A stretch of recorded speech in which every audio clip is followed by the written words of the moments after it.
This is Emily Blackshear with the Oklahoma Oral History Research Program at the OSU Library. Today is Thursday, August 22nd, 2019, and I'm in Oklahoma City, Oklahoma, interviewing Mary Malone for the Oklahoma Women's Hall of Fame Oral History Project. Mary was inducted into the Oklahoma Women's Hall of Fame in 2015. Thanks for taking the time to talk to me. Thank you. Let's begin by learning a little bit about you. Could you tell me where you grew up and give me a little background into your early life? Well, I had a fairly non-traditional childhood, I would say. I was born in Rapid City, South Dakota, Ellsworth Air Force Base. My father was career military and was a pilot. And I was born in 1961. It was leading up into the Vietnam War, and so that really was my childhood, moving every few years. Ended up spending a long time, longer than any other place we'd lived, in Okinawa, Japan. And so my childhood was made up of my dad being gone a lot, my mom trying to keep the family together, but it was a very close-knit family environment with our other Air Force families. They were our family because we'd never lived around grandparents or aunts and uncles. It was really the people that my dad worked with. Those were our family members. And I have memories of holding vigils at our house or someone else's house when someone was missing, and some horrible things when we found out someone we loved was shot down. And so that was a big piece of my childhood, that when I moved to Oklahoma, I didn't meet anyone who had had that kind of experience in their life. I also grew up with a lot of diversity, which was another big change when I came to Oklahoma. We moved here when he retired, and I was in high school, and we went to Yukon, Oklahoma because of an Air Force friend. And there was one black girl in my high school. And I looked around thinking, this isn't like anything I've ever seen before. Yeah. How did you adjust to that? I'm not sure I ever really did. Yeah. I think and it was a nice place, and we were so glad to be close to our friends from the Air Force. This was my father's best friend who died when we were in Okinawa. His widow and kids were from Oklahoma, and that's really why we came here, which I admired my dad so much because he wanted to make sure she was okay. But other than that, I always felt a little bit like a sore thumb and looked pretty quickly for what was going to be next for me. So as soon as I graduated, I left and went to college and never went back. Yeah. What did you dream about becoming when you were a child? You have such an interesting childhood. Yes. Well, I had two big dreams that I never accomplished. One was I wanted to be an Olympic swimmer because I started swimming competitively when I was 6 or 7 years old. And I did have a mad crush on Mark Spitz, and really thought that's something I could do. When we moved to Oklahoma, that dream was shattered a bit because there was no swim team in Yukon. So it would have been a real chore to have me driven into Oklahoma City or find a way into Oklahoma City to be on a swim team. So that just kind of went away.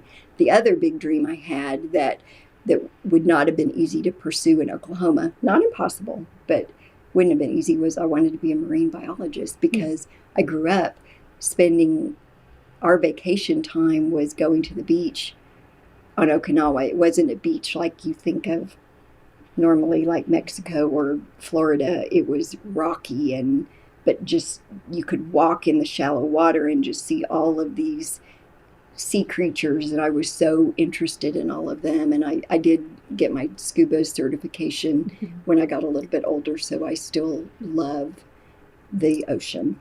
Yeah. What else do you remember about Okinawa? I could talk about? I remember The Japanese people were amazing and friendly and wonderful and very focused on education. We lived on base most of the time I was there, and it was just a lifestyle where we had a Japanese woman who came and kept our house and cooked for us. We had a Japanese woman who sewed our clothes because there wasn't really a lot of shopping. And that sounds like we were affluent, which we were not. It was very middle class. But when you live on an island, you just have to use the resources that you have. So it was a really wonderful experience. We also had the chance to travel in the Far East, which was an amazing thing to do. And I think thinking back on what I ended up doing with my career, which was in the newspaper business for 20 years of my life, I had a teacher on Okinawa who really believed in my ability to write. And I've had a couple of teachers in my life who really spurred my confidence. And this teacher in particular, we were doing creative writing, and she pulled me out and said, "You really are good at this. You really should do this." And I remember her having me read my story and illustrate, which I'm a terrible illustrator, but she had me draw things on the board for the kids, and I was scared out of my mind, but so appreciated her faith in me and her confidence in me that I did it. Yeah. Did you keep diaries or journals as a kid? Yes. And yes. Write a lot? Yes. Yeah. Of the most ridiculous things, but yes, I did. Yeah. What did you like to read when you were little? Everything I could get my hands on.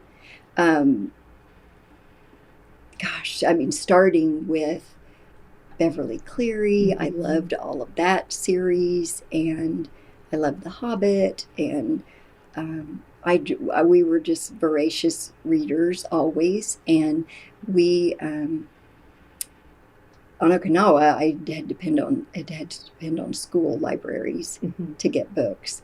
We lived in Southern California before we went to Okinawa, and we went to the bookmobile. The library had the big mobile library unit that would park outside in the parking lot of the grocery store. And that was the biggest time. Outside of swimming, going to the bookmobile was my favorite thing. Yeah. So you mentioned that you ended up with a career in journalism. You spent, how many years did you spend at the Journal-Record? 20 years. 20 years. Mm-hmm. Yeah. What got you into that field? And tell me about your educational path after high school. I went to University of Oklahoma and got a degree in journalism. After some soul searching and not quite being able to figure out what I wanted, I was not one of those people that went to college knowing what I was going to do. I didn't know my path. I had to figure it out. But I landed on journalism. And then after college, really worked in sales and marketing and banking for a while before I ended up at the Journal-Record, and I started at the Journal-Record selling advertising. So it was, I tell people I just wore everyone out. I just stayed long enough that they finally promoted me. Yeah. Because it wasn't, when I started selling advertising, I was a single mom. I needed a job. That was really what drove that, and I had an interest. I had a journalism degree, but I didn't know that's where I was going to end up for 20 years, but I found I really loved it. I loved the work. I loved the products that we put out. I loved the business of news, and I loved business, which is what we covered. So it all worked together. And were you writing as well, or? Not at the beginning. Yeah, no. Not at the beginning. By the time I was promoted to publisher, at that point I started writing a column. But until then, no. I just got to be exposed to it, and I got to work with people who were amazing writers.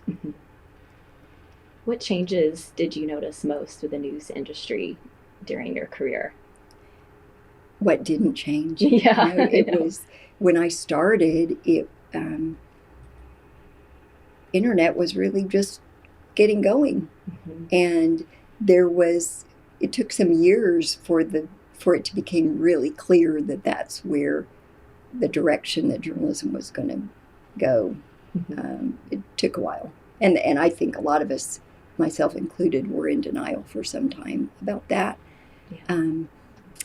So by the time I left, and even in the 5 years since I've been gone, it's just changed even more dramatically.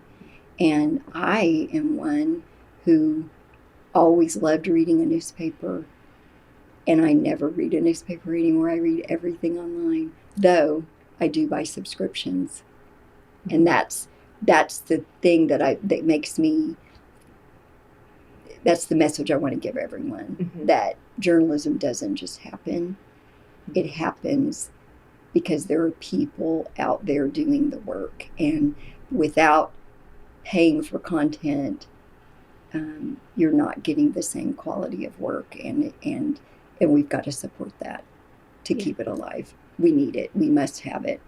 Yeah. Could you take anyone who's listening to this kind of through the process as you remember it of getting these stories together and what makes journalism high quality? There are some basic things that make journalism high quality, which is sourcing your stories and questioning things and not just taking everything at face value. But the overall responsibility that journalism plays in our world is to be the watchdog. And we have to take that seriously. And we're in a climate now where journalists are picked on and called out for not being honest. And are there some that don't do it the right way? Absolutely. By and large, though, journalists are not doing this to get rich. It's kind of like teachers. There's a calling. They have the need to be able to tell the story and speak the truth. And so they should be respected as professionals. The ones that aren't, of course, they're bad ones, but there are so many good ones, and it's so important, because who would be telling those stories? Who would be shining that light on government, on corruption, in business, on whatever, as well as telling the good stories? Who would be doing that if not for journalists?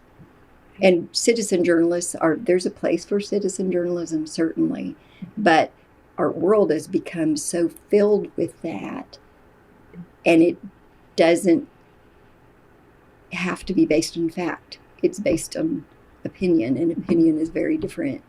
There's a place for that, but you've got to have facts. Yeah, but not opinion as correct. Yeah. And it's so blurred now. Yeah, what's truth? Yes, absolutely.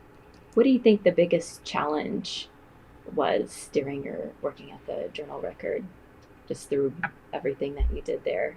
What do you think your biggest challenge to face was? Yeah, the changes in the industry, certainly. I was part of that.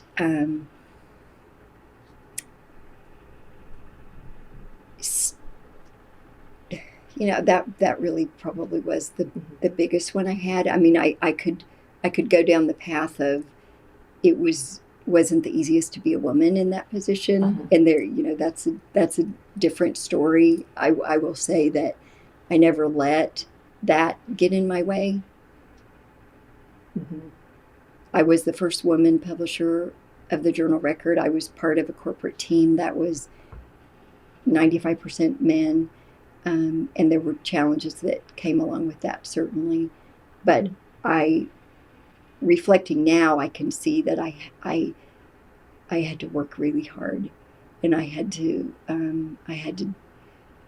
be really tough to be taken seriously. But I didn't ever want to think this is just because I'm a woman. I didn't expect anything extra. And I got no special dispensation at all. and which is the way it should be. Right. Everyone needs to be judged on their merits of their work. And for the most part, I was, though in reality, I did have to work harder. Mm-hmm. No doubt about it. And this is kind of related, but you started the Journal Records Women of the Year program. Could you tell me about that? Well, and I didn't really start it. Okay. That it was started before I came. Mm-hmm. What I got to be part of doing was making it statewide. Okay. And it had been very local, a relatively small event, but it was a genius idea that wasn't mine. Mm-hmm. What I got to do was take it and expand it. Mm-hmm. And so it was a something I was very, very proud of, and took a lot of personal care to make sure everything was just right, in order to recognize these women in our state who are phenomenal. Yeah. Was one of my favorite things, for sure.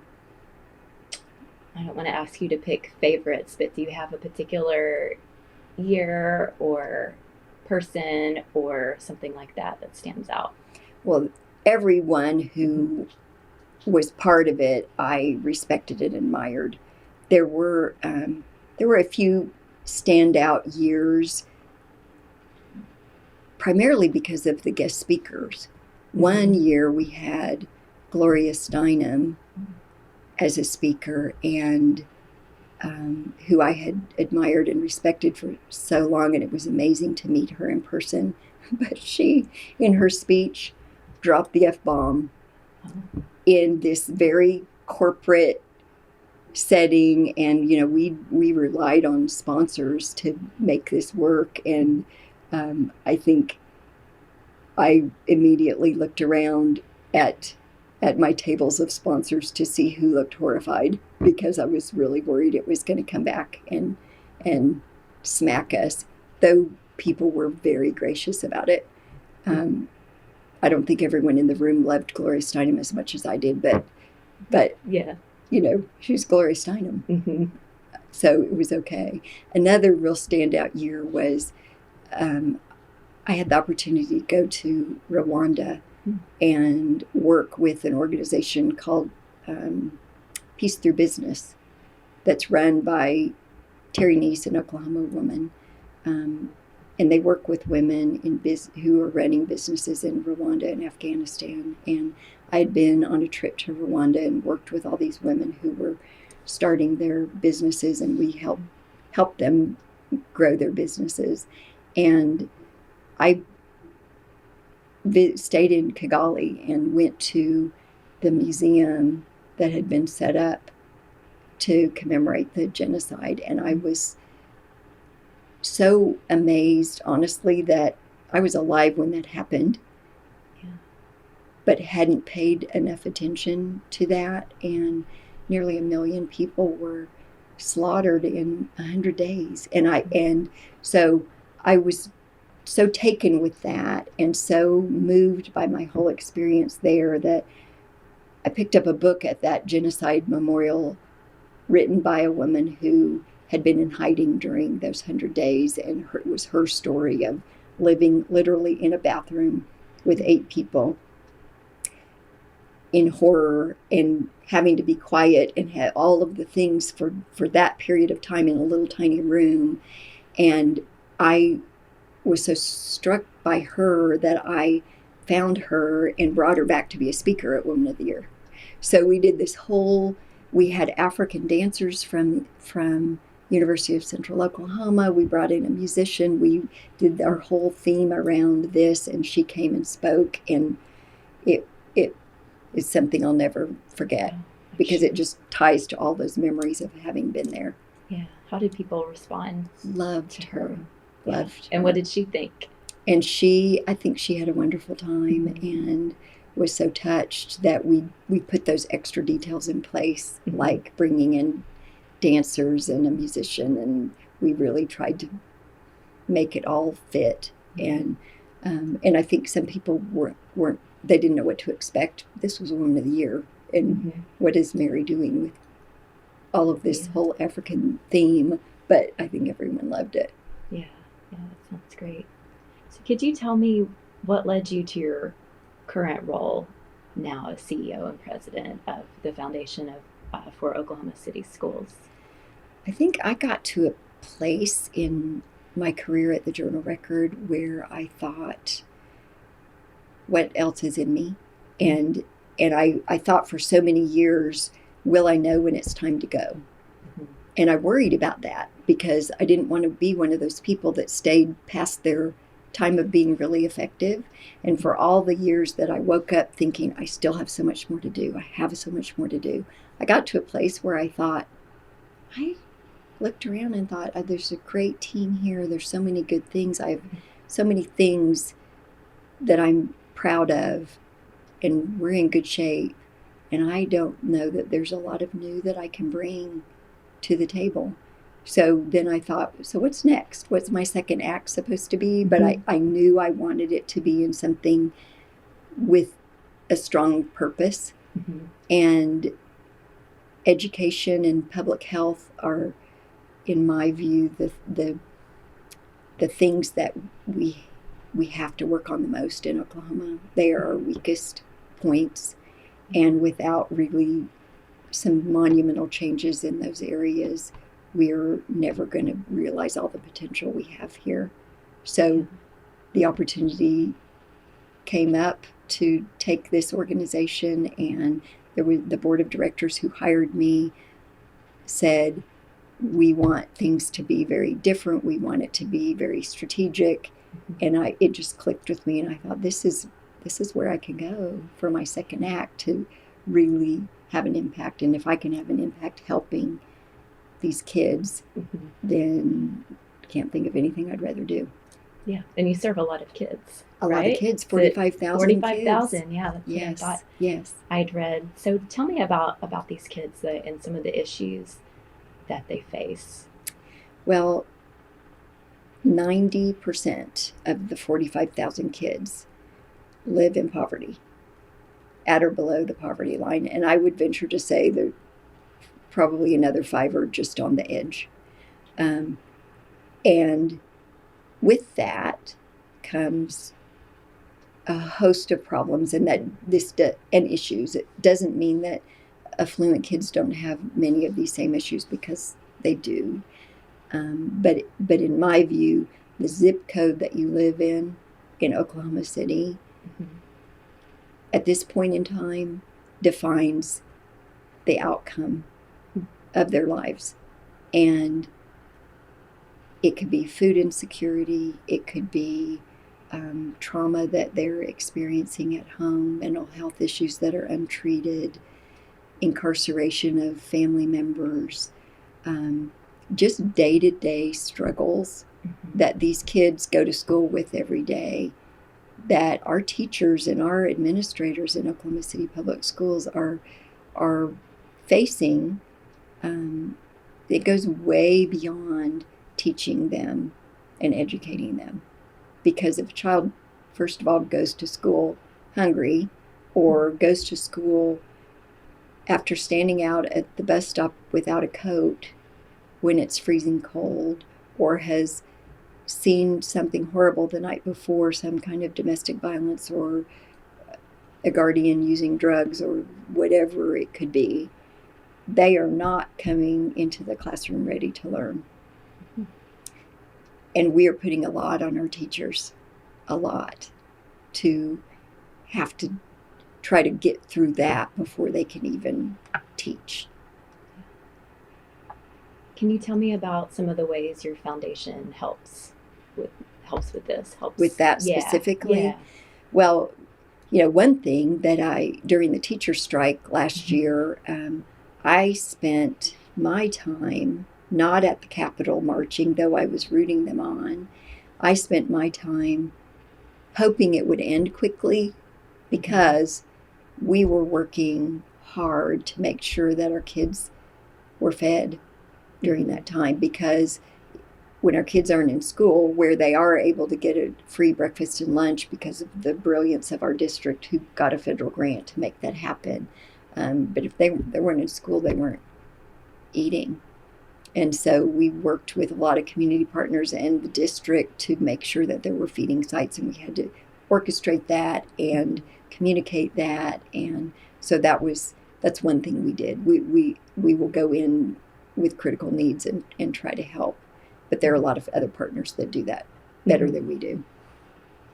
I'm also we as an organization are part of the Compact, the Oklahoma City Public Schools Compact, that's made up of the district, the foundation, the chamber, the city of Oklahoma City, and Central Oklahoma United Way.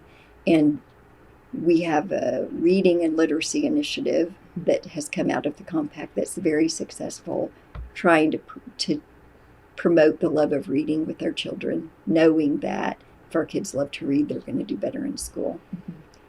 And some of these kids don't have access to books, so we're dealing with providing access because they don't have home libraries or even the ability to go to the library to check out books necessarily. So we're doing a lot in that regard. But another project of the compact is Embrace OKC. I am not super directly involved, but so much a proponent of this work, which is putting evidence-based programs into our schools to deal with our kids with mental health issues because of the trauma and the high ACEs scores that they have and that kind of thing. So it's over time going to be a big difference maker, and it's really, really important work. Do you ever hear from maybe families that you've helped, or success stories from teachers about their students that your organization has helped them improve their lives in some way?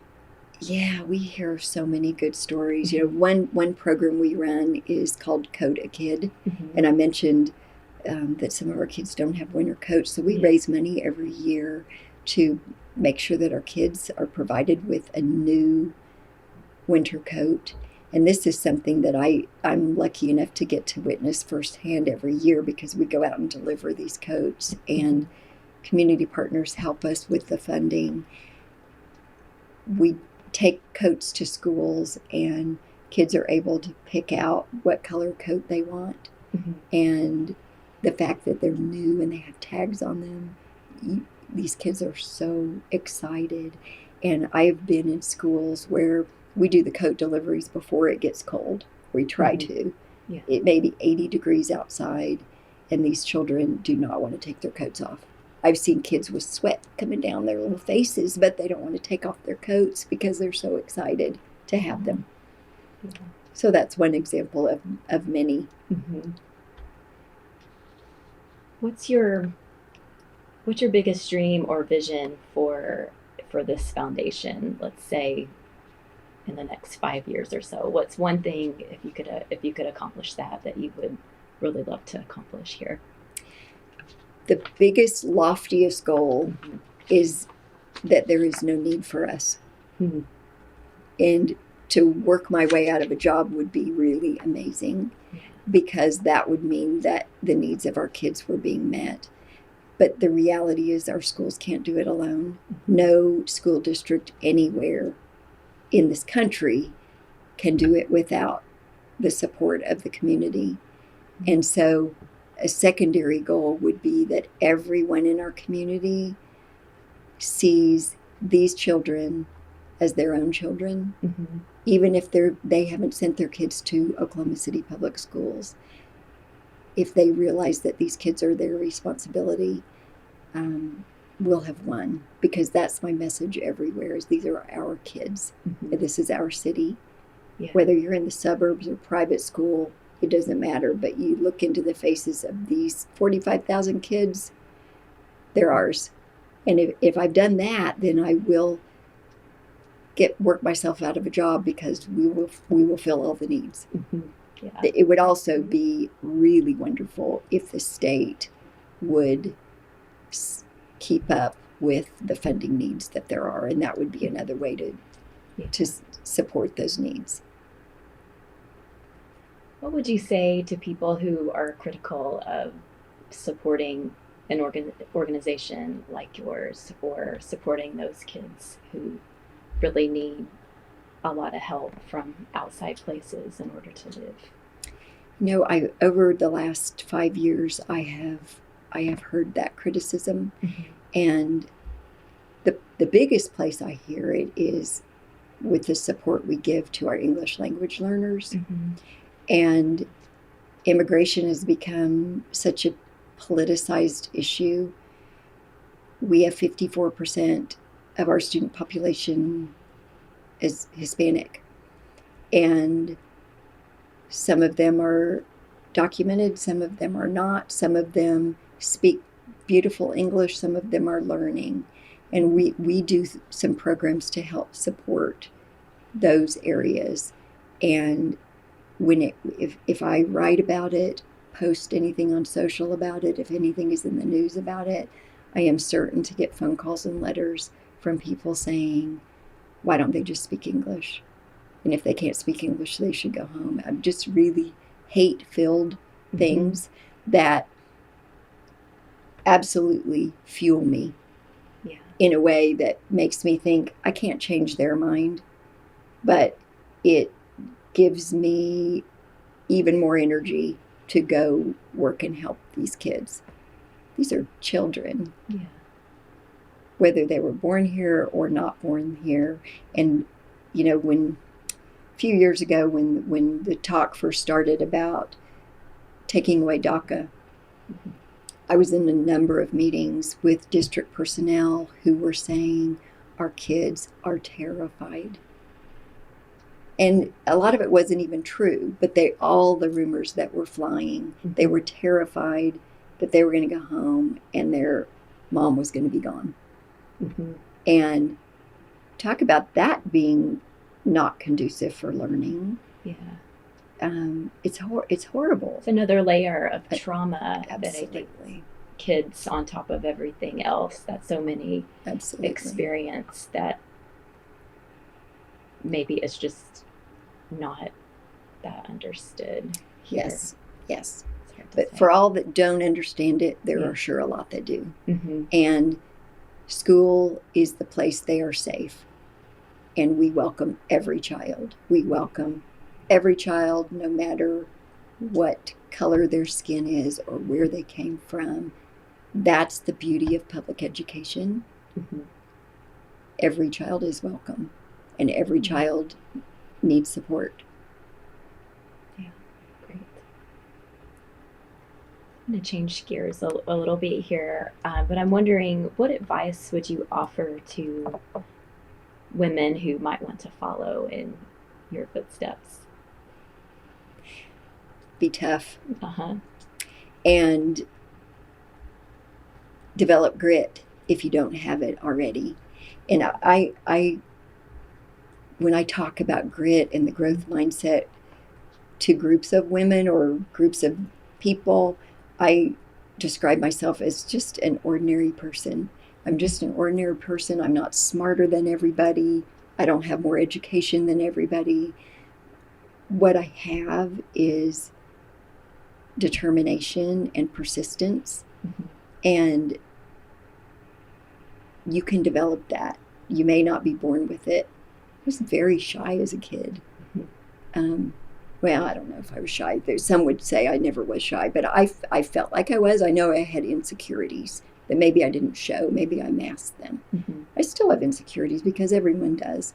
But I've learned to channel that in ways that I just don't give up. And if I hear no, I am always thinking, well, it's no for now, but let's work out another angle. And I like everyone to feel good about things, but if you give up, you don't have that shot. So if you're not born with grit, you can develop it, and you develop it by thinking, just because I am the way I am now doesn't mean that I can't continue to grow.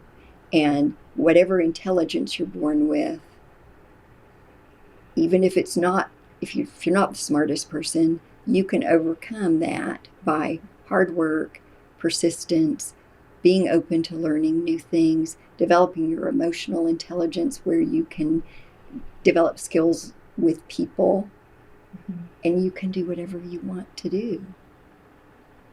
And the other thing is, don't shy away from opportunities that come your way. I didn't have my path all lined out in a neat, tidy order.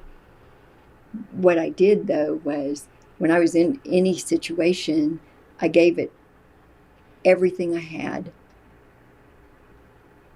And when the next door opened, I wasn't afraid to go through it. Yeah, I think that's important. So what have you learned about yourself as a leader over the years? I feel like I'm still learning. Yeah. And I love reading about leadership. I love watching other leaders. And, a lot of times I go home at night thinking, boy, I wish I would have done that differently. And sometimes I go home saying, I nailed it today.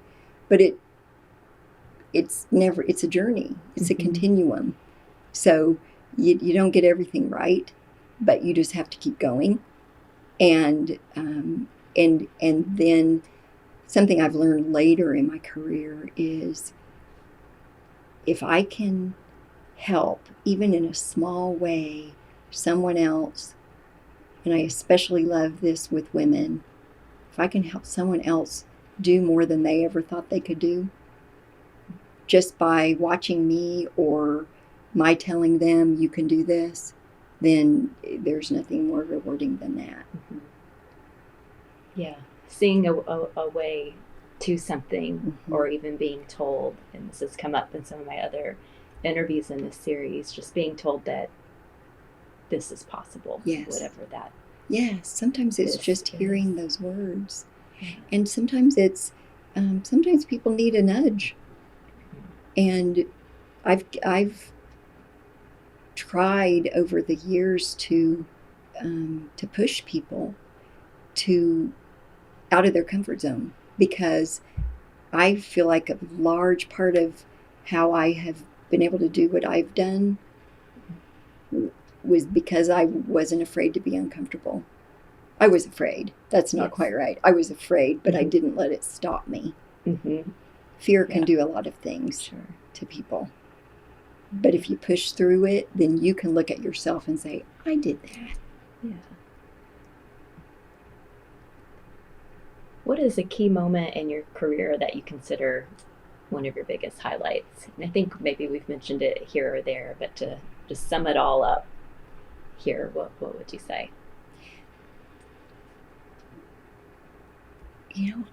I suppose I should have that reflection time to think about a moment or some moments, but I feel like everything I've done has led me to this place that I am right now. And so I'm living in this time and loving it. And I still think that I'm not finished. So I come into this work every day thinking I'm not finished and I have so much to do. So that's where I stay instead of reflecting on the past. Yeah, in the moment. Yeah. How do you like to spend your time outside of work? What else are you passionate about? I love to read still, and I have 2 little dogs that I adore. I have a daughter who I am so incredibly proud of, who is working in a field that is incredibly difficult. She's a public defender and works in drug court and mental health court, and she's done amazing things helping change people's lives. So I love to spend time with her. I love working out and being active, and they're pretty simple. I love to travel. But in March of 2020, I'm going to become a grandmother. Yes, that's exciting. And I don't even think I have my head wrapped around how amazing that's going to be. But it's pretty special to think of your child, my only child, being a mom. It's a pretty special time. Yeah, it's definitely exciting. Yeah. So when you were notified that you were going to be inducted into the Oklahoma Women's Hall of Fame, What was going through your mind when you found out? I was thinking, they must have a mistake. They've made a mistake. Though I had watched the program for a long time, and especially through our Women of the Year program, I was so familiar with it, and I knew the people involved. But that moment of thinking, I'm not worthy for this, but they really want to hear from me. That's amazing. And so I was deeply honored and in really great company, and still consider myself lucky and am in awe of the women who are part of it. If you could give a piece of advice to fellow Oklahomans, what would you tell them? It's just about anything. It's a pretty broad one. That's a broad one. Or women in particular. Women in particular. Yeah, let's go there. I would reiterate what I've already said, which is be gritty, be persistent, don't give up, see opportunities and seize opportunities, and become the best leader that you can be, and support other women. Yeah. And that Margaret Thatcher said there's a special place in hell for women who don't support other women. I've heard recently the flip side of that is there's a special place in heaven for women who do support other women.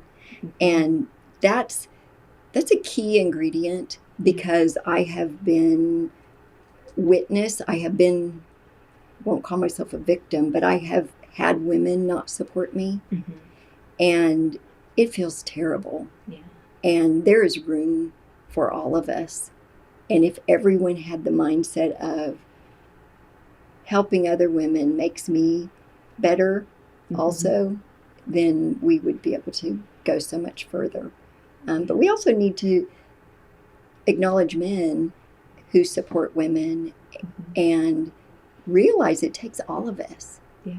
And just because you support women doesn't mean you don't love men. Right. We are on this planet together. We're all breathing the same air. We need to support each other. But women who don't support women are especially bad. Yes. When history is written about you, what would you like for it to say? Oh my gosh. She was tough, but she was fair, and she had a big heart. Yeah, that's great. Is there anything else you'd like to talk about that you feel like we haven't covered or that you want to mention? You've been very thorough. Okay. I can't think of a thing. All right. Well, thank you so much for your time. Thank you, Emily. Appreciate it.